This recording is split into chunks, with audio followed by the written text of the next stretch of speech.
ഛത്തീസ്ഗഡിൽ സുരക്ഷാ സേനയും മാവോയിസ്റ്റുകളും തമ്മിലുണ്ടായ ഏറ്റുമുട്ടലിൽ 2 ജവാന്മാർക്ക് വീരമൃത്യു. 12 മാവോയിസ്റ്റുകളെ സുരക്ഷാ സേന വധിച്ചു. ബിജാപൂരിലെ നാഷണൽ പാർക്കിനോട് ചേർന്ന വനമേഖലയിലാണ് ഏറ്റുമുട്ടലുണ്ടായത്.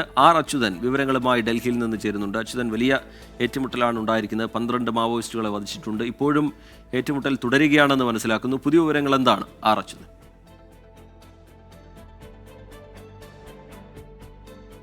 റിജിത്ത്, ഇന്ന് രാവിലെയാണ് സുരക്ഷാ സേനയ്ക്ക് ഈ ബിജാപൂരിലെ നാഷണൽ പാർക്കിനോട് ചേർന്ന വനമേഖലയിൽ മാവോയിസ്റ്റുകളുടെ സാന്നിധ്യമുണ്ടെന്ന രഹസ്യ വിവരം ലഭിച്ചത്. ഇതിനെ തുടർന്നായിരുന്നു സുരക്ഷാ സേന ഈ മേഖല കേന്ദ്രീകരിച്ച് ഒരു തെരച്ചിൽ ആരംഭിക്കുകയും അതൊരു ഏറ്റുമുട്ടലിലേക്ക് എത്തുന്ന ഒരു സാഹചര്യം ഉണ്ടായത്. 12 മാവോയിസ്റ്റുകളെയാണ് ഇതിനോടകം സുരക്ഷാ സേന വധിച്ചിരിക്കുന്നത്. 2 ജവാന്മാർ വീരമൃത്യു വരിക്കുന്ന ഒരു സാഹചര്യവുമുണ്ടായി.